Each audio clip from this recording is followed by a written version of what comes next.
बच्चों, आपका हमारे चैनल में स्वागत है जिसका नाम है क्रेसअप एकेडमी। और आज हमारा लेक्चर नंबर 4 है, जो कि हमने चैप्टर स्टार्ट किया हुआ था ray optics and optical instruments. ठीक है, तो आज के इस लेक्चर में हम क्या क्या पढ़ने वाले हैं देखिए।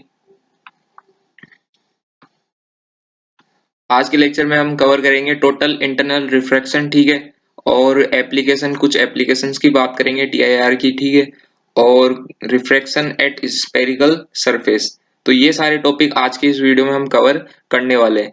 चलिए स्टार्ट करते हैं। तो सबसे पहले हम बात करते हैं टोटल इंटरनल रिफ्रैक्शन की, टीआईआर की। तो इसके लिए हम क्या करते हैं, कुछ सरफेस ले लेते हैं। जैसे हमने एक सरफेस ले लिया ये, और यहाँ पर हमने दो मीडियम को डिफाइन कर दिया, एक ये वाला मीडियम हो गया ऊपर, एक नीचे। ऐसे हम चार सरफेस ले लेते हैं और चारों के ही मीडियम को डिफाइन कर देते हैं। ये हमने क्या कर दिया, मीडियम को डिफाइन कर दिया। अब हम क्या करते हैं, फर्स्ट वाले, यहाँ पर दो मीडियम है, दोनों ही मीडियम में फर्स्ट वाले, इस ऊपर वाले का जो रिफ्रैक्टिव इंडेक्स है वो क्या हो जाएगा 1, और इसका हमने मान लिया √2 है, और इसका भी √2 है, और इसका भी √2 है, इसका भी √2 है, और ऊपर तो एयर है तो उसका तो 1 हो जाएगा। ठीक है, अब देखिए फर्स्ट वाली कंडीशन में हमने क्या किया कि जो लाइट है उसको हमने नॉर्मल के परपेंडिकुलर क्या किया है, इंसिडेंट किया है। जैसे यहाँ पर इंसिडेंट किया तो ये क्या, ऐसे ही क्या हो जाएगी, रिफ्लेक्ट हो जाएगी इस साइड से। तो ये तो हुई फर्स्ट कंडीशन। अब सेकंड वाली कंडीशन में मैंने क्या किया है कि जो नॉर्मल है तो जो इंसिडेंट एंगल है उसको मैंने क्या कर दिया, बढ़ा दिया। सपोज करिए जैसे कि मैंने यहाँ पर इंसिडेंट एंगल ले लिया 30 डिग्री, ठीक है, ये क्या ले लिया 30 डिग्री। अब यहाँ पर ये है कि जो इसका एंगल ऑफ रिफ्रैक्शन है वो क्या होगा, तो इसको अपन फाइंड करने के लिए किसका यूज करते हैं, स्नेल्स लॉ का यूज करेंगे। ठीक है, तो देखिए फर्स्ट इस वाली कंडीशन में स्नेल्स लॉ लगाते हैं। तो यहाँ पर हो जाएगा μ1 sine I equal to μ2 sine are. ठीक है, तो यहाँ पर μ1 क्या हो जाएगा, √2, ठीक है, इसको इरेज कर, यहाँ μ1 हो जाएगा √2 और साइन आई, तो यहाँ साइन आई कितना है 30 डिग्री, और μ2 क्या हो जाएगा 1 इंटू साइन आर, आर अपन को फाइंड करना है। तो यहाँ हो जाएगा √2 इंटू साइन 30 डिग्री की वैल्यू हो जाएगी 1/2, ठीक है, और ये हो जाएगा साइन आर। तो देखो यहाँ पर अगर हम वैल्यू निकालें तो आर की वैल्यू क्या आ जाएगी 45 डिग्री। आ गया ना, सबको आया ना समझ में, यहाँ पर आर की वैल्यू क्या आ जाएगी 45 डिग्री। तो ये जब यहाँ से रिफ्लेक्ट करेगा तो ये कितना एंगल बनाएगा, नॉर्मल से 45 डिग्री। अब देखना कि यहाँ पर एक बात देखना कि हमने जैसे ही किसी लाइट को 30 डिग्री पर क्या किया, इंसिडेंट करवाया, तो इसका जो एंगल है वो क्या हो गया, रिफ्लेक्ट होके बढ़ गया। मतलब यहाँ 30 डिग्री था तो यहाँ क्या हो गया 45 डिग्री हो गया। सेम सेम अगली वाली कंडीशन में मैंने इसका जो एंगल ऑफ इंसिडेंस है वो और बढ़ा दिया। ठीक है, इस बार एंगल ऑफ इंसिडेंस ले लिया 45 डिग्री। ठीक है, इससे नेक्स्ट वाली कंडीशन में और बढ़ा दिया, ये ले लिया 60 डिग्री। ठीक है, अब आप फाइंड करिए कि इन दोनों कंडीशन के अंदर एंगल ऑफ रिफ्रैक्शन क्या होगा। आप वीडियो को पॉज करिए और फाइंड करिए, और मैं तो करवा ही देता हूँ। ठीक है, लेकिन आप एक बार खुद से करके देखिए, सेम वही स्नेल्स लॉ लगाना है अपन को। ठीक है, तो ये थर्ड कंडीशन में हमने स्नेल्स लॉ लगाया। ठीक है, तो यहाँ क्या हो जाएगा, √2 sine 45 degree equal to 1 multiply sine R √2 into 1/√2 equal to sine are. ठीक है, तो यहाँ आर की वैल्यू क्या आ जाएगी 90 डिग्री। अब देखिए ये एक ट्विस्ट आ गया यहाँ पर। ठीक है, आर की वैल्यू क्या हो गई 90 डिग्री, मतलब इसका मतलब क्या हुआ कि जो एंगल ऑफ जब लाइट 45 डिग्री पर इंसिडेंट कर रही है तो उसका जो एंगल ऑफ रिफ्रैक्शन है वो क्या है 90 डिग्री आया अपने। तो मतलब जो रे है वो कैसे जाएगी, ये इस टाइप से, इस टाइप से चली जाएगी यहाँ पर, ठीक है, इस टाइप से। यहाँ पर डार्क कर देता हूँ इसको थोड़ा। तो एंगल ऑफ रिफ्लेक्शन कहाँ से जाएगी, ये वाला 90 डिग्री एंगल बनाते हुए। आया समझ में? देखो अब इससे नेक्स्ट वाली कंडीशन में देखते हैं अपन। यहाँ पर क्या हो जाएगा, √2 multiply sine 60 degree equal to 1 multiply sine R. तो यहाँ √2 इंटू √3/2, ठीक है, और इक्वल टू क्या हो जाएगा, साइन आर। आया समझ में? अब देखो यहाँ पर साइन आर इक्वल टू क्या आ जाएगा, साइन आर इक्वल टू आ जाएगा रूट में 3/2। अब देखो यहाँ पर ये चीज क्या पॉसिबल है या नहीं है, देखो ये चीज पॉसिबल है या नहीं है। यहाँ पर एक चीज और देखना, आप सभी को पता है कि जो साइन साइन थीटा है, साइन थीटा इक्वल टू क्या आता है, परपेंडिकुलर अपॉन हाइपोटेनियस। मतलब क्या हो गया, अगर हम राइट एंगल ट्रायंगल में देखें तो ये तो इसके परपेंडिकुलर अपॉन हाइपोटेनियस होता है, ठीक है, तो ये हाइपोटेनियस परपेंडिकुलर और ये बेस हो गई। तो यहाँ पर जो हाइपोटेनियस की वैल्यू है वो परपेंडिकुलर से क्या होती है, ज्यादा होती है। लेकिन यहाँ पर ये चीज क्या नहीं है, पॉसिबल ही नहीं है, ठीक है। और इस कंडीशन के अंदर जो साइन थीटा की वैल्यू है वो ग्रेटर देन इक्वल टू क्या होती है, 1। नहीं नहीं नहीं, लेस देन इक्वल टू क्या होती है, 1 होती है, ठीक है। अब देखो यहाँ पर तो इसकी वैल्यू 1 से बड़ी आ रही है, साइन आर की वैल्यू यहाँ पर 1 से बड़ी आ रही है। तो इस कंडीशन के अंदर जो एंगल ऑफ रिफ्रैक्शन है वो पॉसिबल ही नहीं है। तो यहाँ क्या बोल देंगे, not possible. Not possible, not possible क्या लिखेंगे, not possible for any R, for any small R. तो देखो इस कंडीशन के अंदर ये जो एंगल ऑफ रिफ्रैक्शन है ये यहाँ पर पॉसिबल ही नहीं है। तो इस कंडीशन के अंदर जो रेज है वो कैसे जाएगी, यहाँ पर वापस क्या कर जाएगी, रिफ्लेक्ट कर जाएगी। तो इस कंडीशन के अंदर ये जो एंगल है वो क्या हो जाएगा, 60 डिग्री। क्योंकि रिफ्लेक्शन के अंदर क्या होता है, angle of incident equal to angle of reflection, angle of reflection, ठीक है। तो इस वाली कंडीशन को हम क्या बोल रहे हैं, TIR, टोटल इंटरनल रिफ्रैक्शन, ठीक है। अब देखो इससे जस्ट पहले वाली कंडीशन पे बात करते हैं। देखो यहाँ पर जो एंगल ऑफ ये जो 45 डिग्री लिया है इंसिडेंट अपन ने, तो यहाँ पर जो रेज है 90 डिग्री पर क्या कर गई, रिफ्लेक्शन कर गई, ठीक है। लेकिन अब ये क्या करिए, जस्ट इसके बाद में जस्ट क्या करा है, जो रेज है वो क्या कर रही है, रिफ्लेक्ट कर रही है, रिफ्लेक्ट कर रही है। तो इस वाली कंडीशन को हम क्या बोल रहे हैं, एक तरीके से बोल देंगे ग्रेजिंग इमरजेंस हो रहा है यहाँ पर। क्या, इस वाली कंडीशन को बोलेंगे ग्रेजिंग इमरजेंस, ठीक है। यहाँ क्या हो रहा है, ग्रेजिंग इमरजेंस। और यहाँ पर जो ये एंगल है 45 डिग्री, इसको हम बोलेंगे क्रिटिकल एंगल। इसको क्या बोलेंगे, क्रिटिकल एंगल।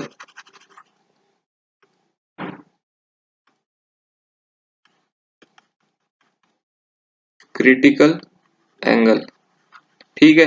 क्योंकि इस वाले एंगल से ज्यादा करते ही जो जो एंगल ऑफ इंसिडेंस है वो वापस क्या कर रही है, रिफ्लेक्ट कर रही है, ठीक है। तो ये चीज क्या हो गई, क्रिटिकल एंगल। और इस कंडीशन को हम क्या बोल रहे हैं, ग्रेजिंग इमरजेंस, ठीक है। अब देखो इसको लिखेंगे कैसे, आपके जैसे एग्जाम में आ जाए तो आप इसको लिखोगे कैसे। तो मैं इसको बता देता हूँ लिखने का तरीका, ध्यान से देखना सब। हम बोल रहे हैं कि जो TIR है, टोटल इंटरनल रिफ्रैक्शन है, इज द कंडीशन, क्या है, इज द कंडीशन, ठीक है, is the condition where no amount, where no amount of light, no amount of light ray is transmitted transmitted to the transmitted to the other to the to the other medium. ठीक है, और क्या लिख देंगे, it is it only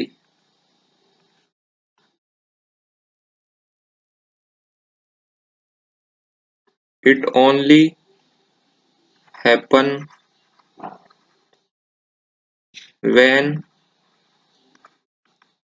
when light is incident from denser medium to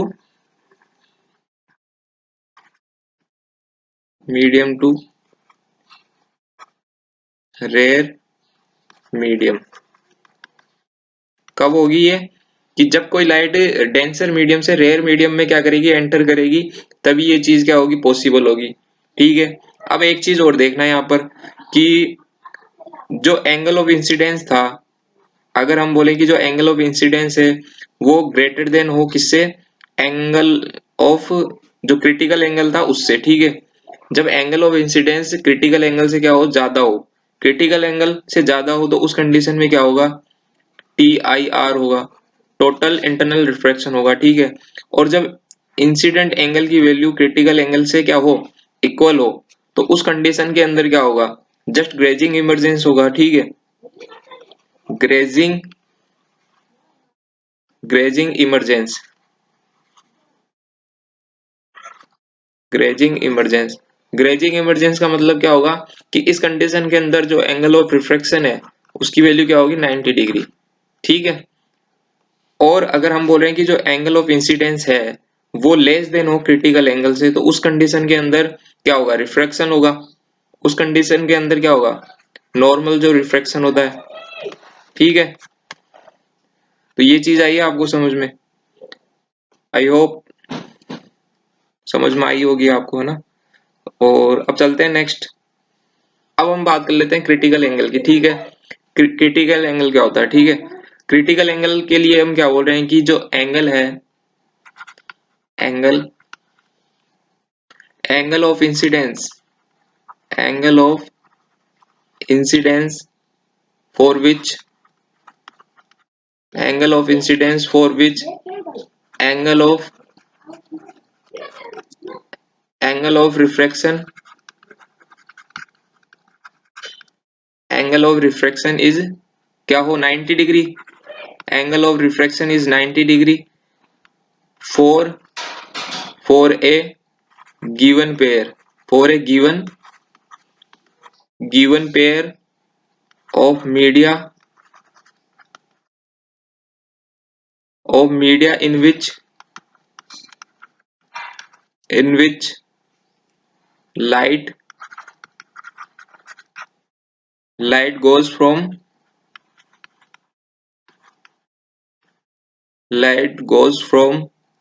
denser medium to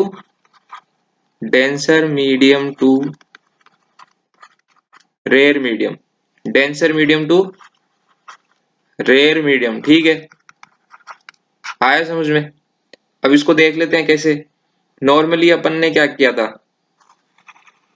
ये medium ले लिया अपन ने दो, और ये इसका क्या हो गया, नॉर्मल, और इस कंडीशन के अंदर हमने यहाँ पर किसी लाइट को इंसिडेंट करवाया। ठीक है, और ये जो एंगल है उसको हम बोल रहे हैं क्रिटिकल एंगल। ठीक है, सी से डिनोट कर देते हैं इसको।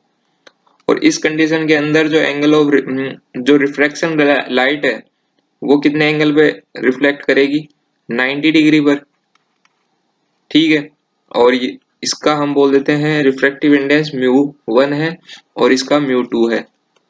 तो हम यहाँ पर स्नेल्स लॉ लगाते हैं, μ1 साइन सी इक्वल टू, ये सी क्या है यहाँ पर, क्रिटिकल एंगल। ठीक है, और μ2 साइन 90 डिग्री। ठीक है, तो यहाँ पर क्या हो जाएगा, μ1 तो 1 हो गया, तो यहाँ पर साइन सी इक्वल टू μ2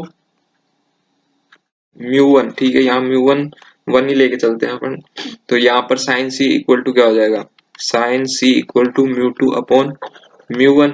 तो सी जो क्रिटिकल एंगल है उसकी वैल्यू क्या आ जाएगी, साइन इनवर्स μ2 अपॉन म्यू 1। ठीक है, इसको हम क्या बोल रहे हैं, सी को क्रिटिकल एंगल। आया समझ से सबको? आया सबको? चलें आगे, चलो नेक्स्ट चलते हैं।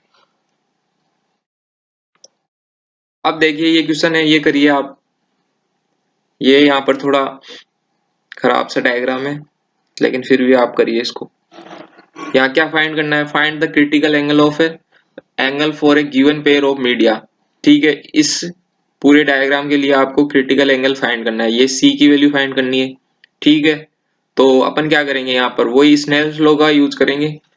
तो क्या कर देंगे, इसका रिफ्रैक्टिव इंडेक्स म्यू 1 क्या है, म्यू 1 2 है, और म्यू 2 क्या है, √3 है। ठीक है, और ये क्रिटिकल एंगल है, तो एंगल ऑफ रिफ्रैक्शन क्या होगा यहाँ पर, ये 90 डिग्री हो जाएगा। और ये सी फाइंड करना है अपन को, तो अपन लिख देंगे 2 multiply sine C equal to √3 sine 90। ठीक है, और यहाँ पर क्या हो जाएगा, साइन सी इक्वल टू √3/2। तो यहाँ सी की वैल्यू क्या आ जाएगी, 60 डिग्री। आया समझ में? ये क्या आ गई, 60 डिग्री। सिंपल था। चले नेक्स्ट। अब देखिए क्या बोल रहा है, find the refractive index of prism for which no light can exist from face A B of prism. ये क्या बोल रहा है कि हमने यहाँ पर एक प्रिज्म ले लिया। ठीक है, ये जो लाइट है यहाँ पर इंसिडेंट कर रही है, ये वाली लाइट, ये लाइट एकदम किसके, नॉर्मल के परपेंडिकुलर ही आ रही है। ठीक है, यहाँ पर जस्ट 90 डिग्री पर, तो ये सीधी निकल जाएगी यहाँ पर, यहाँ करेगी इंसिडेंट। ठीक है, अब यहाँ इंसिडेंट कर दी तो ये इसका क्या हो गया, नॉर्मल हो गया। फिर यहाँ से ये चीज यहाँ पर क्या कर रही है, रिफ्लेक्ट कर रही है। तो इस कंडीशन के अंदर हमको क्या करना है, फाइंड द रिफ्रैक्टिव इंडेक्स। इस प्रिज्म का रिफ्रैक्टिव इंडेक्स फाइंड करना है, कब, जब which no light can exist from face A B. तो देखो इस कंडीशन के अंदर एक चीज हो सकती है। ठीक है, हम क्या कर लें, जो ग्रेजिंग इमरजेंस था उसकी कंडीशन को फॉलो कर लें। देखो आपको समझ में आ जाएगा, अगर हम ग्रेजिंग इमरजेंस की कंडीशन लगाते हैं तो उस कंडीशन के अंदर हमें ये चीज पता चलेगी। ठीक है, तो देखो ग्रेजिंग इमरजेंस के लिए हम क्या करें कि ये जो यहाँ पर लाइट आ रही है उसको यहाँ पर 90 डिग्री, मतलब इसको एकदम यहाँ पर स्ट्रेट क्या कर दें, रिफ्लेक्ट कर दें, रिफ्लेक्ट कर देंगे। ठीक है, और आपको पता है ये वाला जो एंगल है वो 60 डिग्री है, और ये वाला एंगल क्या है, 30। तो देखो ये पूरा 90 डिग्री पर है, तो ये 30 है, तो ये वाला एंगल कितना हो जाएगा, 60 डिग्री। और ये 60 है, तो ये वाला भी एंगल क्या हो जाएगा, 60 डिग्री हो जाएगा। ठीक है, ये चीज समझ में आ रही है। और हमको क्या फाइंड करना है, इसका म्यू फाइंड करना है। तो देखिए हम क्या कर रहे हैं, यहाँ पर ग्रेजिंग इमरजेंस के लिए काम कर रहे हैं, इससे आपको अभी पता चल जाएगा। ठीक है, फॉर ग्रेजिंग इमरजेंस। अब देखना, ग्रेजिंग इमरजेंस के लिए हम क्या कर देंगे, यहाँ पर वही स्नेल्स लॉ यूज करते हैं। तो क्या होगा, और एक चीज, हम यहाँ पर ग्रेजिंग इमरजेंस क्यों यूज कर रहे हैं। ठीक है, देखो आपको अगर मैं यहाँ पर बताऊं कि हम जैसे ही किसी एक मीडियम से दूसरे मीडियम पर क्या करते हैं, लाइट को क्या कराते हैं, रिफ्लेक्ट करवाते हैं। जैसे सपोज यहाँ पर कोई लाइट इंसिडेंट करी, तो यहाँ क्या कर जाएगी, रिफ्लेक्ट कर जाएगी।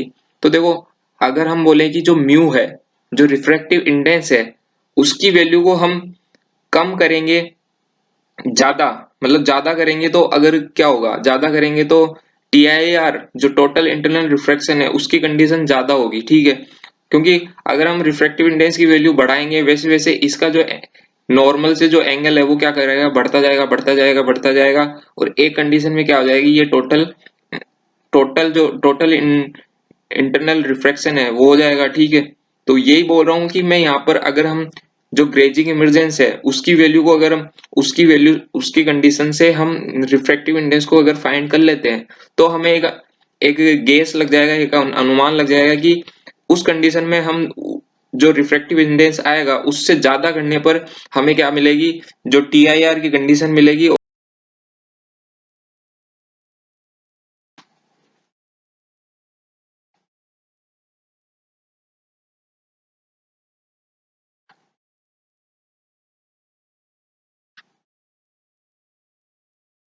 तो देखिए ठीक है, यहाँ पर हम क्या करते हैं, ग्रेजिंग इमर्जेंस को यूज करते हैं। ठीक है, तो चलिए, तो यहाँ पर हम स्नेल्स लॉ लगा देते हैं, म्यू 1 साइन सी। ये ये जो ये वाला जो एंगल है वो क्या बोल रहे हैं अपन, यहाँ पर ये सी। ठीक है, और mu 1 sine C equal to mu 2 sine 90। ठीक है, और यहाँ पर क्या हो जाएगा, mu 1 sine C equal to mu mu 2 क्या हो जाएगा, 1 इंटू साइन 90 की वैल्यू क्या हो जाएगी, 1। ठीक है, और यहाँ पे क्या हो जाएगा, म्यू 2, और यहाँ सी की वैल्यू क्या है, सी की वैल्यू यहाँ पर क्या है, ये 30 डिग्री। ठीक है, तो mu 1 sine 30 degree equal to क्या हो जाएगा, 1, और यहाँ पर म्यू 1 इंटू 1/2 इक्वल टू 1, तो म्यू 1 की वैल्यू क्या आ जाएगी, 2। अब देखिए यहाँ पर जो रिफ्रैक्टिव इंडेक्स है उसकी वैल्यू क्या आ गई, 2 आ गई। अब आप बताइए कि अगर हम इसकी वैल्यू को 2 से ज्यादा करें तब हमें ये जो लाइट है वो इस प्रिज्म में एग्जिस्ट करेगी, या फिर कम करें तो एग्जिस्ट करेगी। मतलब टीआईआर की जो कंडीशन है वो किस कंडीशन में होगी, मतलब रिफ्रैक्टिव इंडेक्स को ज्यादा करें तब या कम, इस वाले से। तो सपोज वो पहले ही मैंने बता दिया कि आप अगर फोर टी आई आर के लिए हम जो रिफ्रैक्टिव इंडेक्स हमारा आया है उससे अगर हम ज्यादा करें तो उस कंडीशन के अंदर ये जो लाइट है वो इस प्रिज्म में क्या करेगी, एग्जिस्ट करेगी। तभी तो ये यहाँ से ऐसे इस टाइप से इस टाइप से इस टाइप से ऐसे इस पूरे प्रिज्म में क्या करेगी, रिफ्लेक्ट होती रहेगी। ठीक है, तो यहाँ पर जो हमारा जो रिफ्रैक्टिव इंडेक्स आया है उससे ज्यादा रिफ्रैक्टिव इंडेक्स करने पर ही जो लाइट है वो इस प्रिज्म में क्या करेगी, एग्जिस्ट करेगी। इसीलिए हमने ग्रेजिंग इमर्जेंस को क्या कंडीशन को क्या करा है, यूज करा है यहाँ पर, और जिससे हमारा क्या हुआ, ये जो कंडीशन है जो टीआईआर की वो क्या गैस हो पाई, जो हम अनुमान लगा पाए। ठीक है, तो भाई वो अच्छा क्वेश्चन था, आपको समझ में आया होगा। ठीक है, चले नेक्स्ट। नेक्स्ट देखिए, नेक्स्ट क्या बोल रहा है, a source of light is kept at the depth capital H below the surface of water, find the minimum radius.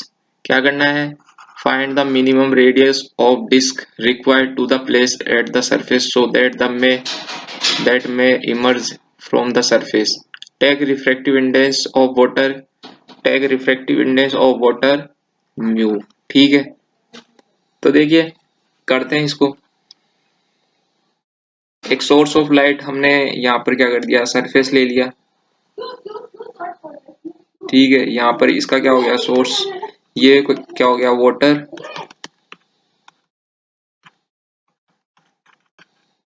यहाँ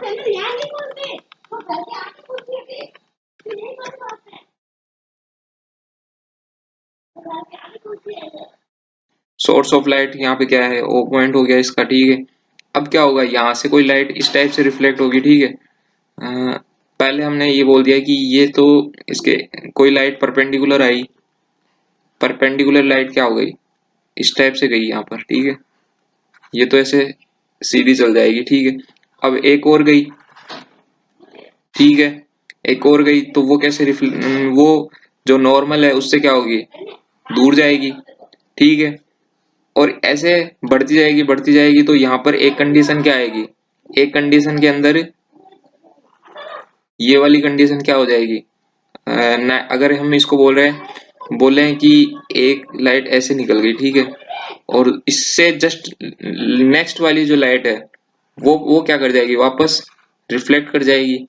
ठीक है, सेम ऐसे ही यहाँ पर।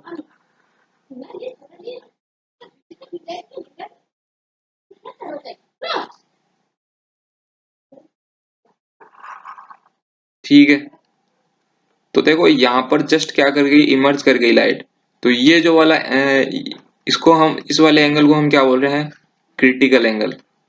ठीक है, और यहाँ पर जो लाइट है इसको हम बोल देते हैं, यहाँ पर जो लाइट है वो क्या कर रही है, हमें इस सोर्स पॉइंट से दिख रही है। ठीक है, और हम यहाँ पर क्या रख देते हैं, इसके ऊपर एक डिस्क टाइप से रख देते हैं। ठीक है,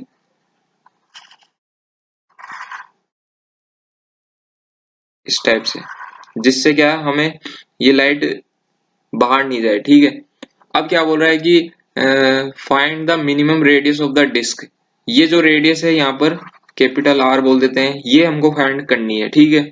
और ये जो वाली कंडीशन है यहाँ पर, ये वाली कंडीशन, यहाँ पर जो एंगल ऑफ इंसिडेंट है वो क्या है, ज्यादा है क्रिटिकल एंगल से, तो ये क्या कर रही है यहाँ पर, रिफ्लेक्ट कर रही है। तो देखिए ये वाला जो क्रिटिकल एंगल है, तो ये वाला एंगल क्या हो जाएगा, ये वाला एंगल भी क्रिटिकल एंगल हो जाएगा, ठीक है। ये वाला भी क्या हो जाएगा, क्रिटिकल एंगल हो जाएगा। तो अब अगर हम यहाँ पर बात करें, और ये जो इसकी डेप्थ है वो क्या हो जाएगी, h, ठीक है। तो यहाँ से अगर हम स्नेल्स लॉ लगाए, तो स्नेल्स लॉ से क्या हो जाएगा, mu sine C equal to 1 × ये जो सेकंड वाले मीडियम का क्या हो जाएगा 1, ठीक है। तो यहाँ साइन 90, तो यहाँ से mu sine C equal to क्या हो जाएगा 1, और साइन सी इक्वल टू क्या हो जाएगा 1/μ, ठीक है। अब देखिए अपन को क्या चाहिए, ये r की वैल्यू चाहिए, ठीक है। और यहाँ पर साइन सी यानी साइन इक्वल टू क्या हो जाएगा, परपेंडिकुलर अपॉन हाइपोटेन्यूस। अब अगर मैं बात करूँ इस वाले ट्रायंगल की, ये जो ये वाला जो एंगल बन रहा है यहाँ पर, ये वाला जो ट्रायंगल बन रहा है, ये वाला, इस पे फोकस करना अभी, ठीक है। ये तो क्या हो जाएगा इसका बेस, और ये इसका क्या हो जाएगा आर परपेंडिकुलर। तो अगर मैं यहाँ पर टेन सी की बात करूँ, तो टेन सी क्या हो जाएगा, परपेंडिकुलर अपॉन बेस। अब अगर मैं यहाँ पर साइन सी से टेन सी की वैल्यू फाइंड कर सकता हूँ, ठीक है। अगर यहाँ पे क्या हो जाएगा, बेस तो क्या हो जाएगा, बेस परपेंडिकुलर अपॉन बेस, तो 1 अपॉन हाइपोटेनियस का square equal to perpendicular plus base का स्क्वायर। तो यहाँ से बेस की वैल्यू क्या आ जाएगी, हाइपोटेनियस माइनस परपेंडिकुलर, तो यहाँ से आ जाएगी रूट में म्यू स्क्वायर माइनस 1, ठीक है। तो यहाँ से आर की वैल्यू क्या आ जाएगी, आर इक्वल टू क्या आ जाएगा, एच अपॉन रूट में म्यू स्क्वायर माइनस 1। तो यहाँ से क्या आ गई हमें हमारे पास, जो इसकी आर थी, यही पूछ रहा था, ठीक है। आया समझ में सबको, चलिए नेक्स्ट, चलो नेक्स्ट चलते हैं। ये देखिए स्नेल्स लो, स्नेल्स विंडो, इसको स्नेल्स क्या बोलते हैं, इसको स्नेल्स विंडो। बेसिकली क्या होता है कि जब जो कोई स्काई डाइविंग वगैरह करते हैं उनको ये चीज दिखती है, ठीक है। या फिर आपने अंडर वाटर मूवीज वगैरह देखी होगी, उसमें भी ये देखने को मिलता है। और जो फिश वगैरह होती है समुद्र में या कहीं पे भी, ठीक है, तो वहां पर उनको जो होता है बाहर का जो आसमान है, बाहर का जितना भी आसमान है वो पूरा दिखाई नहीं देता, एक पर्टिकुलर रीजन दिखाई देता है, ठीक है। क्योंकि हमारी जो रे है वो पूरे आसमान को देख ही नहीं पाती है, एक पर्टिकुलर रीजन को देख पाती है। इसको कैसे समझ सकते हैं, देखो अगर हम बात करें कि हमारी जो आई है वो यहाँ है, ठीक है, तो हमारी जो आई है यहाँ पर है, तो हम क्या है एक पर्टिकुलर रीजन को ही देख पाते हैं यहाँ पर, ठीक है, इस टाइप से। क्योंकि यहाँ पर ही हमारी क्या जाती है, जो रे है इस टाइप से जाती है, ठीक है।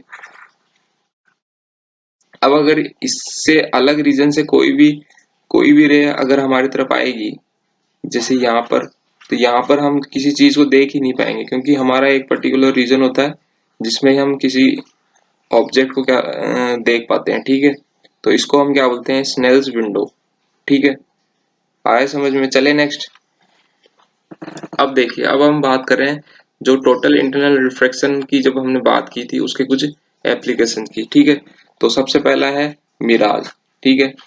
तो देखो इसको हम कैसे समझ सकते हैं कि सपोज जैसे कि हम नॉर्मली कहीं पे क्या करें, खड़े हैं, ठीक है, और हम किसी ऑब्जेक्ट को देख रहे हैं, जैसे कि यहाँ पर है कोई पेड़, ठीक है। तो क्या होता है कि नॉर्मल कंडीशन के अंदर हम किसी भी ऑब्जेक्ट से जो भी रे आती है उसको, वो हमारी आंखों पे पड़ती है और हम उस ऑब्जेक्ट को क्या करते हैं, देख लेते हैं, ठीक है, इस टाइप से।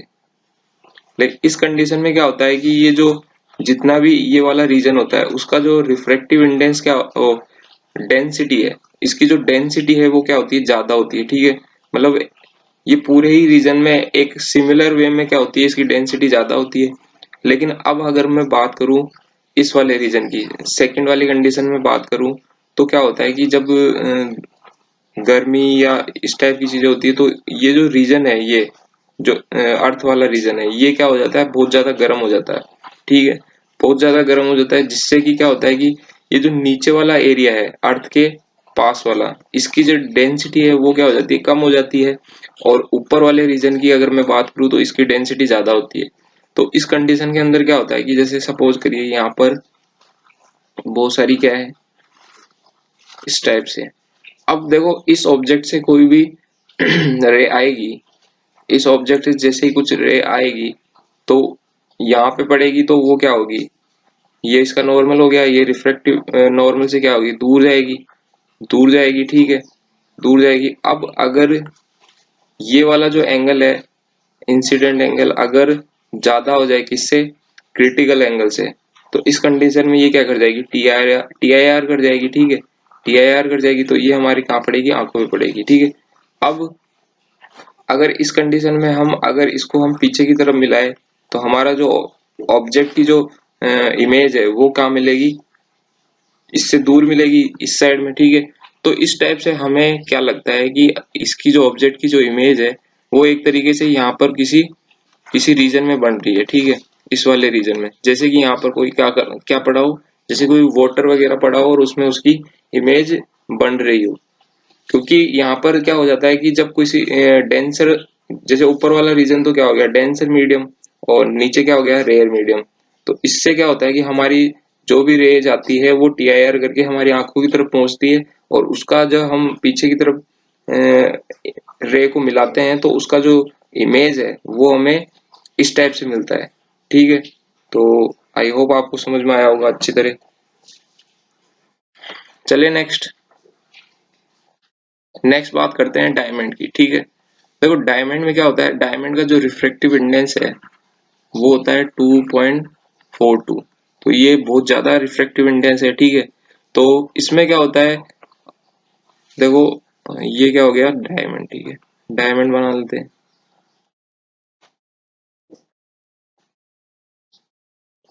इस टाइप से कुछ। ठीक है, और ये क्या हो जाएगा,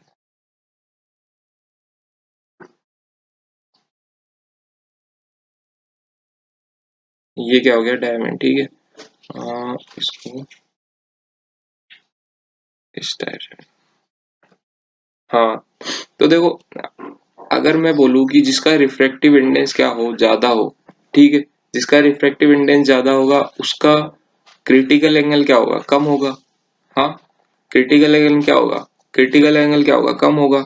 और अगर यहाँ पर अगर मैं बात करूं कि जैसे सपोज करिए कि कोई भी, ये कोई सरफेस हो गई। ठीक है, अब किसी सरफेस पे अगर कोई रे इंसिडेंट कर रही है इस टाइप से, और अगर इसका एंगल अगर हम 45 डिग्री लेके चल रहे हैं, तो 45 डिग्री से ज्यादा एंगल पर क्या होगा, टीआईआर होगा। ठीक है, और अगर मैं बोलूँ किसी मटेरियल का जो रिफ्रैक्टिव इंडेक्स है वो क्या हो, वो 20 डिग्री है, सपोज 20 डिग्री है। ठीक है, 20 डिग्री है, तो 20 डिग्री से 90 डिग्री के बीच में क्या होगा, टीआईआर होगा। तो अगर यहाँ पर हम बात करें कि जिसका रिफ्रैक्टिव इंडेक्स क्या हो, ज्यादा हो, उसका क्रिटिकल एंगल क्या होगा, कम होगा। और जितना ज्यादा क्रिटिकल एंगल कम होगा, उसकी जो प्रोबेबिलिटी है, मोर प्रोबेबिलिटी ऑफ टीआईआर। ठीक है, जिसका क्रिटिकल एंगल कम होगा उसका टीआईआर क्या होगा, ज्यादा होगा, टीआईआर क्या होगा, ज्यादा होगा। ठीक है, ये चीज समझ में आई आपको। चलो, तो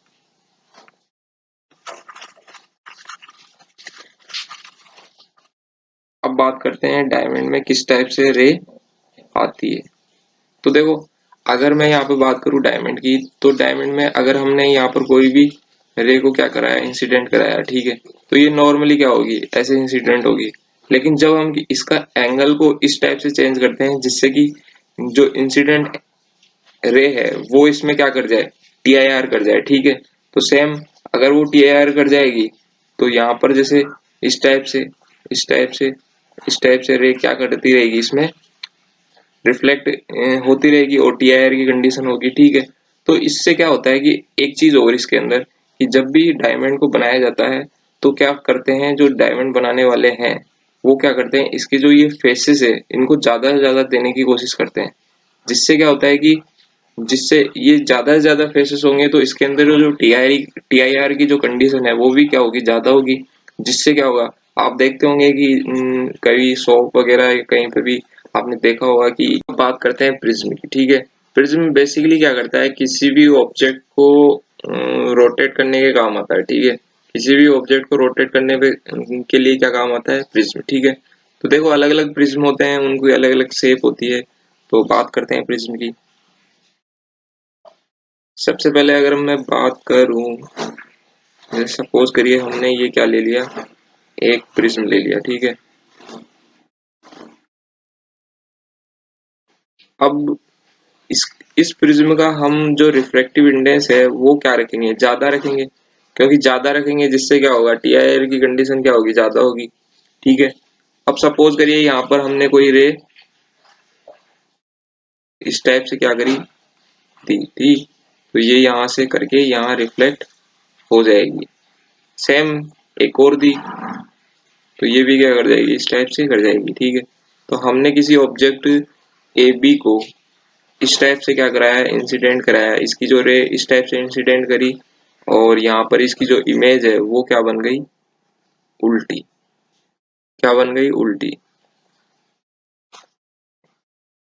ए डैश और बी डैश। तो आप देख पा रहे हो कि यहाँ पर जब हमने इसको कितना डिग्री रोटेट करवा दिया, 90 डिग्री, ठीक है। 90 डिग्री रोटेट करवा दिया। तो सेम अगर हम एक और प्रिज्म लें,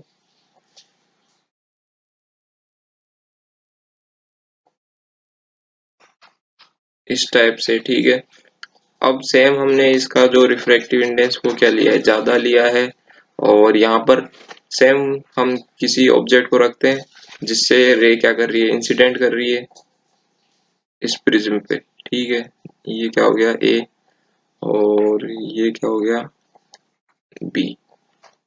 ये कोई ऑब्जेक्ट है ए बी, ठीक है। यहाँ से कैसे जाएगी, यहाँ जाएगी पहले, फिर क्या होगी,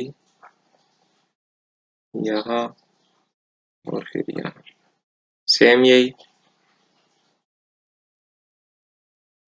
अब आप देख पा रहे हो यहाँ पर जो ऑब्जेक्ट है वो कितना डिग्री रोटेट कर लिया,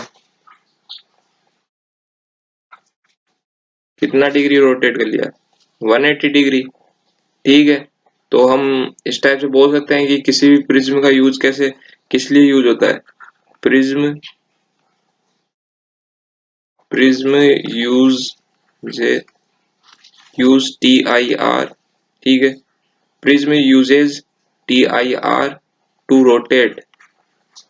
to rotate object to rotate objects by 90 degree and 180 degree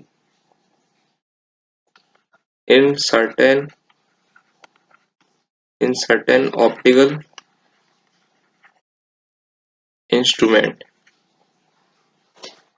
optical instrument, ठीक है। आया समझ में। तो ये क्या होता है, बेसिकली प्रिज्म को इस टाइप से क्या करते हैं, हम यूज करते हैं। चले नेक्स्ट हम बात करते हैं ऑप्टिकल फाइबर की, ठीक है। ये भी क्या है, टीआईआर का एप्लीकेशन, ठीक है।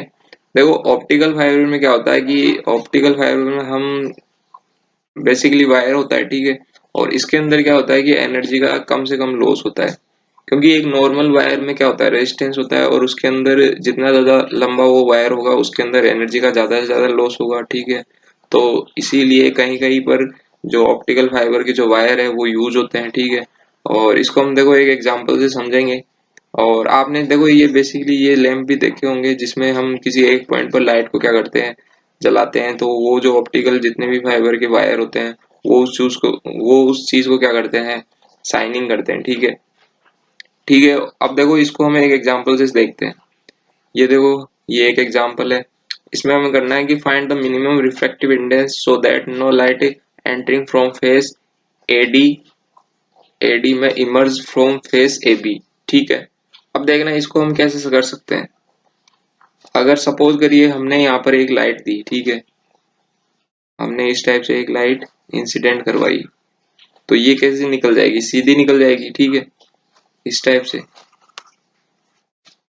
अब जो इंसिडेंट एंगल है उसको मैंने क्या किया, बढ़ाया थोड़ा, ठीक है, सपोज इस टाइप से, ठीक है। तो ये यहाँ पर क्या करेगी, इंसिडेंट करेगी, और मैंने इसको क्या करवा दिया, TIR करवा दिया, ठीक है। सेम एक और दी, ये भी कैसे जाएगी, इस टाइप से। सेम इसको भी क्या करवा दिया, TIR करवा दिया, ठीक है।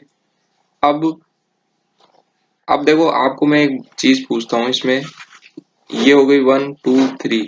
अब मैंने यहाँ पर एक और लाइट क्या करवाई, इस टाइप से इंसिडेंट करवाई, ये हो गई 4th। अब देखो यहाँ पर अगर मैं पूछूं आपसे कि ऐसी कौन सी, इन चारों में से कौन सी लाइट को हम किस टाइप से इंसिडेंट कराएं जिससे कि ये जो TIR की कंडीशन हो, ठीक है। तो देखो मैं आपको ये मैं खुद ही बता देता हूँ कि ये जो 4th वाली लाइट है, अगर हम इसको जस्ट इमर्जिंग करवाएं इस टाइप से, जस्ट इमर्जिंग, ठीक है, ये वाली, अगर ये वाला जो एंगल है वो 90 डिग्री इस टाइप से हो जाए, तो ये क्या हो जाएगा, इसका क्रिटिकल एंगल, ठीक है। अब देखो आपको अगर समझ में आ रहा है, तो ये क्रिटिकल एंगल हो गया, तो बाकी सारी जितनी भी रे है वो क्या कर जाएगी, TIR कर जाएगी, क्योंकि इन बाकी सारी रे का जो एंगल है वो क्रिटिकल एंगल से क्या है, ज्यादा है, ठीक है। आ रहा है समझ में सबको, आ रहा है ना समझ में ही, ठीक है भाई, आ रहा है, ठीक है। अब देखो यहाँ पर आप ये क्या बोल रहे हो, क्रिटिकल एंगल है, ठीक है, तो ये क्या हो जाएगा, 90 डिग्री एंगल है, ठीक है। अब यहाँ पर अगर हम बात करें, अब देखो एक चीज और यहाँ पे, ठीक है, इससे अगर मैं बोलूँ कि ये वाला जो एंगल ये वाला एंगल क्रिटिकल एंगल है, तो ये वाला एंगल अगर मैं बोलूँ कि ये क्रिटिकल एंगल हो, तो कैसे, देखो अगर आपने प्रिंसिपल ऑफ रिवर्सिबिलिटी पढ़ी होगी, ये कहाँ गया,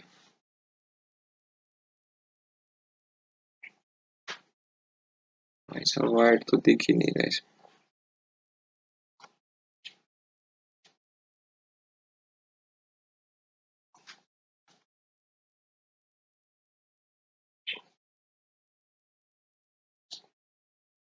हम्म, कलर, ये हाँ। तो प्रिंसिपल ऑफ रिवर्सिबिलिटी से कैसा होगा, देखो सपोज करिए हमने ये किसी सरफेस पे 30 डिग्री पे कोई रे क्या करे, इंसिडेंट कराई, तो ये जैसे 15 डिग्री पर क्या हो गई, रोट यहाँ पर रिफ्लेक्ट कर गई। सेम अगर हम बोले कि यहाँ से अगर हमने किसी लाइट को 15 डिग्री पर क्या कराया, इंसिडेंट कराया, तो वो 30 डिग्री पर क्या हो जाएगी, रिफ्लेक्ट कर जाएगी। तो ये क्या हो गया, प्रिंसिपल ऑफ रिवर्सिबिलिटी से। तो हम सेम ऐसे बोल रहे हैं यहाँ पर, ये तो क्या हो गया, क्रिटिकल एंगल। तो ये कितना हो जाएगा, 90 माइनस सी, ठीक है। अब देखिए अगर यहाँ पर अगर हम क्या करें, स्नेल्स लॉ लगाएं दोनों ही सरफेस के लिए, तो 1 इंटू साइन 90 इक्वल टू क्या हो जाएगा, म्यू साइन सी, ठीक है, म्यू साइन सी।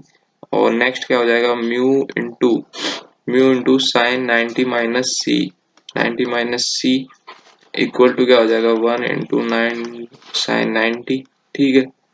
तो यहाँ से ये वाली वैल्यू क्या आ जाएगी, 1 mu sine C equal to क्या आ जाएगा, 1। इसको दे दो इक्वेशन नंबर फर्स्ट, ठीक है।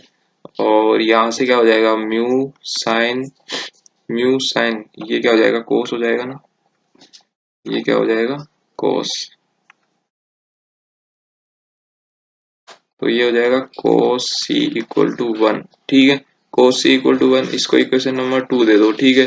तो यहाँ से अगर मैं इक्वेशन फर्स्ट और 2 में डिवाइड दे दूं, फर्स्ट में 2 का डिवाइड दे दूं, तो mu sine C upon mu cos c equal to क्या हो जाएगा 1, तो यहाँ से आ जाएगा tan c इक्वल टू 1, तो c की वैल्यू क्या आ जाएगी 45 डिग्री। c की वैल्यू क्या आ गई 45 डिग्री आ गई। अब देखो अगर हम ये c की वैल्यू यहाँ पर इस साइन में रख दें तो mu sine 45 degree equal to 1, तो यहाँ से म्यू की वैल्यू क्या आ जाएगी √2। अब देखो ये √2 आ गया, ठीक है। अब अगर मैं बात करूँ कि इस वाले जो भी हमने ये ऑब्जेक्ट ये लिया है मटेरियल, इसका जो रिफ्रैक्टिव इंडेक्स है वो अगर √2 से ज्यादा हो तो ये क्या कर जाएगा TIR कर जाएगा। ये वाली जो जस्ट 4 वाली इमर्जिंग रे है वो क्या कर जाएगी TIR कर जाएगी। अगर हमने इस मटेरियल का जो रिफ्रैक्टिव इंडेक्स है वो √2 से ज्यादा ले लें तो ये वाली जो इंसिडेंट रे है वो क्या कर जाएगी, वो भी क्या कर जाएगी TIR कर जाएगी। अब देखो इस टाइप से अगर ये TIR कर गई तो सेम ये यहाँ पर क्या हो गया वापस यहाँ से क्या कर जाएगी TIR। तो ये चीज क्या करती रहेगी इस पूरे मटेरियल में इस टाइप से रिफ्लेक्ट करती रहेगी और इससे हमें क्या मिलेगा, एक जो भी सिग्नल हम देंगे वो चीज क्या मिलेगी एक परफेक्टली वे में मिलेगी, ठीक है। तो आया समझ में आपको कि हम क्या करेंगे इसका जो मटेरियल है उसका रिफ्रैक्टिव इंडेक्स को हमने जो निकाला है, जो जस्ट इमर्जिंग वाली जो कंडीशन लगा के हमने जो रिफ्रैक्टिव इंडेक्स निकाला है उससे क्या होना चाहिए ज्यादा होना चाहिए, ठीक है। तो ज्यादा होने पर ये क्या कर जाएगी TIR कर जाएगी। TIR करने पर हमें क्या मिलेगा जो सिग्नल है वो एक प्रॉपर वे में मिलेगा, ठीक है। आया समझ में। चलिए नेक्स्ट। अब देखिए मोस्ट इम्पोर्टेंट टॉपिक है, ठीक है। आएगा आपके 100% आएगा, ठीक है। एकदम लिख लीजिए 100% चांस है आने के, ठीक है। रिफ्रैक्शन एट स्फेरिकल सरफेस, ठीक है। अभी हम क्या कर रहे थे जैसे प्लेन सरफेस के लिए कर रहे थे, ठीक है। अब हम क्या करेंगे स्फेरिकल सरफेस के लिए रिफ्रैक्शन करेंगे, ठीक है। तो देखो कैसे करेंगे। सपोज करिए ये कोई ऑब्जेक्ट हो गया, ठीक है। ये क्या हो गया ऑब्जेक्ट हो गया, यहाँ से कोई किसी भी रे को हमने क्या कराया इंसिडेंट कराया, ठीक है। इसकी जो इमेज है वो हमें क्या मिल जाएगी यहाँ पे मिल जाएगी, ऐसा हम क्या करते हैं मान लेते हैं। और अब हमने क्या कर दिया इसका नॉर्मल बना दिया यहाँ पर, ये नॉर्मल यहाँ पर मिल गया सेंटर ऑफ कर्वेचर पे, ठीक है। सेंटर ऑफ कर्वेचर पे इसका क्या मिल गया नॉर्मल। अब देखो ये वाला पॉइंट हम बोल देते हैं B, तो यहाँ से हमने यहाँ पर इसका नॉर्मल डाला तो ये क्या हो जाएगा B। अब देखो आप सबको ये चीज तो पता ही है हम यहाँ पर कौन सी रे को यूज कर रहे हैं, पैरेक्सियल रे को। रे रे आर हम बोल देते हैं रे आर पैरेक्सियल, ठीक है। पैरेक्सियल, ठीक है। रे आर पैरेक्सियल, ठीक है।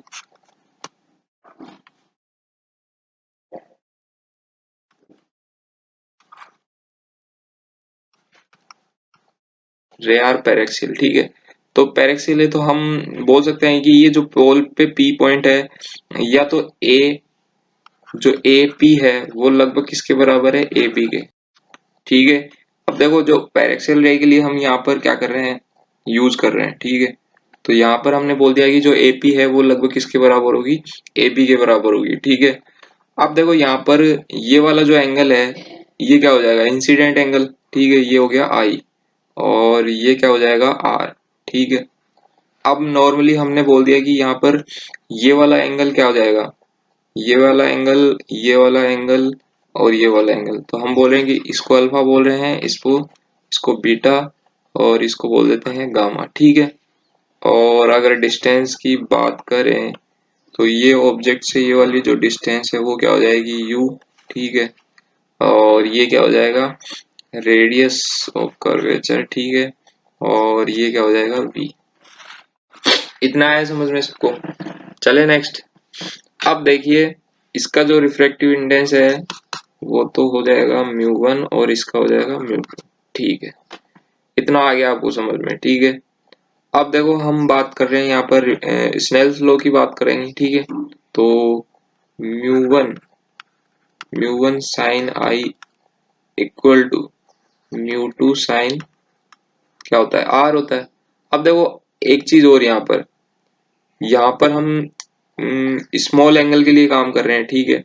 स्मॉल एंगल में क्या करते हैं हम, बोल देते हैं कि ठीक है स्मॉल एंगल के लिए काम कर रहे हैं, लेकिन एक चीज और पहले, एक चीज और आपको अगर पता हो या नहीं पता हो मेरे को पता नहीं, लेकिन बता देता हूँ। सपोज करिए कि यहाँ पर क्या है, ये कोई ट्रायंगल है और यहाँ पर कोई एंगल बन रहे हैं, ठीक है। ये हो गया अल्फा और ये बीटा और ये गामा। तो देखो जो इसका एक्सटीरियर एक्सटीरियर एंगल है वो इंटीरियर एंगल के योग के बराबर होगा, मतलब डिवाइड। जैसे यहाँ पर जो अल्फा है वो जो गामा है वो किसके इक्वल होगा, अल्फा प्लस बीटा के। मतलब जो एक्सटीरियर एंगल है वो इंटीरियर एंगल के बराबर होगा, ठीक है। तो इंटीरियर एंगल कौन से हो गया, अल्फा प्लस बीटा, और एक्सटीरियर क्या हो गया, गामा। तो ये चीज आपको पता होनी चाहिए, ठीक है यहाँ पर। ठीक है, ये चीज समझ में आई। अब देखिए, अब देखो हम क्या करते हैं यहाँ पर, ये चीज इसमें अप्लाई कर देते हैं, ठीक है। यहाँ पर हम सबसे पहले ये वाला एंगल ले लेंगे, ए ट्रेंगल, ये वाला ट्रेंगल ले लेंगे, ए और ओ और बी, ए ओ नहीं, ए ओ और सी ले लेंगे, ठीक है। तो ए ओ सी में देखना आप कि इन ट्रेंगल ए ओ सी, ठीक है। तो ए ओ सी के अंदर जो अल्फा और जो बीटा है वो किसके इक्वल है, वो इंसिडेंट एंगल के इक्वल है। देख लो, आप देख भी सकते हो यहाँ पर जो अल्फा और जो बीटा है वो किसके हैं, एक्सटीरियर एंगल कौन सा है इसमें, आई है, ठीक है। तो सेम यहाँ से इसको इक्वेशन दे दो फर्स्ट, ठीक है। और नेक्स्ट हम बात करते हैं इन ट्रायंगल, सेम इसी से ए सी आई। अब ए सी आई एंगल ट्रायंगल कौन सा है, देखो ए सी और आई, इसके अंदर कौन से हैं इंटीरियर और एक्सटीरियर एंगल। इसमें gamma plus R equal to क्या हो जाएगा, gamma plus R equal to, gamma plus R equal to क्या हो जाएगा, बीटा के इक्वल हो जाएगा, ठीक है। तो ये लिख देते हैं अपन कि beta equal to gamma plus R. तो आर की वैल्यू यहाँ से क्या आ जाएगी, आर की वैल्यू आ जाएगी यहाँ से बीटा माइनस गामा, ठीक है। बीटा माइनस गामा, इसको इक्वेशन नंबर दो दो टू। अब देखो ना, देखना यहाँ पर एक चीज और देखना आप कि हम यहाँ पर ये बोल सकते हैं कि जो अल्फा है, बीटा है एंड गामा है, तीनों ही all are very small angle, small angle, ठीक है। ये बोल सकते हैं। और यहाँ पर अगर हम स्मॉल एंगल के लिए काम कर रहे हैं तो हम ये भी बोल सकते हैं कि जो म्यू वन है, mu one I equal to किसके हो जाएगा, म्यू टू आर के, ठीक है। तो इसको हम इक्वेशन नंबर जीरो दे देते हैं, ठीक है, जीरो दे देते हैं, ठीक है। तो सेम हमने पीछे क्या किया, अब देखो यहाँ से आई और आर दोनों की वैल्यू हमने निकाल ली है, ठीक है। तो सेम हम उस वाली फर्स्ट वाली जीरो वाली इक्वेशन में रख देंगे। क्या थी zero equation, mu one I equal to mu two R, ठीक है। तो यहाँ पर आई और आर की वैल्यू रख देते हैं। तो आई की वैल्यू क्या है, अल्फा प्लस बीटा इक्वल में, alpha plus beta equal to mu two, R की वैल्यू क्या है, बीटा माइनस गामा। सेम, अब इसको सॉल्व कर लेते हैं। Mu one alpha plus mu one beta equal to mu two beta minus mu two gamma, ठीक है। अब देखो यहाँ पर क्या करेंगे हम, यहाँ पर अल्फा बीटा और गामा की वैल्यू निकाल लेते हैं। कैसे, चलो पीछे चलते हैं। अब देखना, ध्यान से देखना। अब अगर हम यहाँ पर एंगल अल्फा की बात करें, एंगल अल्फा ये क्या है, स्मॉल एंगल है, हमने पहले ही बता दिया, alpha beta gamma are very small, ठीक है। तो हम इसको क्या बोल सकते हैं, टेन अल्फा ही बोल सकते हैं। और टेन, अगर हम इस वाले ट्रायंगल में बात करें ए बी और ओ में, ए बी ओ में इसमें बात करें तो टेन क्या हो जाएगा, परपेंडिकुलर अपॉन बेस, ठीक है। परपेंडिकुलर क्या है, ए बी अपॉन बेस क्या हो गया, यू, ठीक है। सेम ऐसे बीटा के लिए बोले तो टेन बीटा इक्वल टू क्या हो जाएगा, ए बी अपॉन, इस वाले ट्रायंगल में देखना ए बी और बेस क्या हो जाएगा आर, ठीक है। सेम गामा के लिए क्या करेंगे, टेन गामा इक्वल टू क्या हो जाएगा, टेन गामा इक्वल टू वही ए बी, ये इसका क्या हो जाएगा परपेंडिकुलर, और बेस क्या हो जाएगा इस वाले एंगल ट्रायंगल में ए बी और आई में ए बी अपॉन बी। ठीक है, ये सारी वैल्यू हम क्या रख देंगे पीछे, जो हमारी इक्वेशन आई थी, ठीक है इसमें रख देते हैं। तो यहाँ क्या आ जाएगा, ध्यान से देखना, यहाँ क्या हो जाएगा म्यू वन, और अल्फा की वैल्यू क्या थी A B upon you plus mu one. ठीक है, देखो यहाँ पर एक चीज और कर लेना कि म्यू वन को एक जगह कर लो और म्यू टू को एक जगह कर लेते हैं पहले, जिससे क्या होगी हमारी आसानी से सोल्व हो जाएगा। ठीक है, तो कर लेते हैं एक जगह। तो यहाँ पर हमने म्यू वन को क्या कर लिया,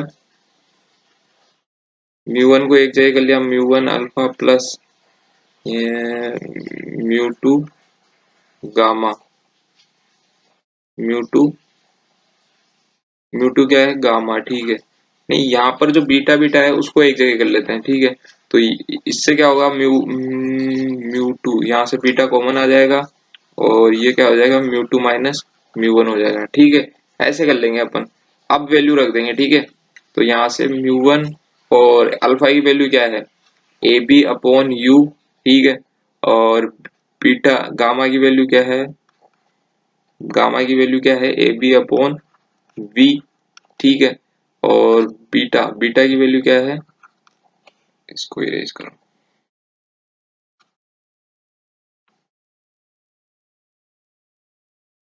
ए बी अपॉन आर। ठीक है, तो यहाँ से mu two minus mu one. क्या है कि यहाँ पर जिस टाइप से अपन को फॉर्मूला ड्राइव करना है उसके लिए हमें यहाँ पर जो बीटा है बीटा की वैल्यू को कॉमन लेना ही पड़ेगा। ठीक है, तो यहाँ से ए बी कट जाएंगे। ठीक है, तो ये क्या आ जाएगा अपने पास mu one upon you plus plus mu two upon we equal to mu two minus mu one upon क्या हो जाएगा आर हो जाएगा। ठीक है, अब देखो यहाँ पर हम क्या करेंगे, इसमें साइन कन्वेंशन को यूज करेंगे। तो हम बोल देते हैं पुटिंग पुटिंग साइन कन्वेंशन। ठीक है, पुटिंग साइन कन्वेंशन। ठीक है, पुटिंग साइन कन्वेंशन,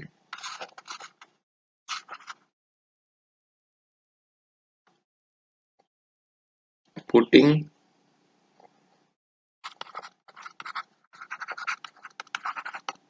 तो देखो पुट कर देते हैं यहाँ पर किसके लिए, for U V and R के लिए।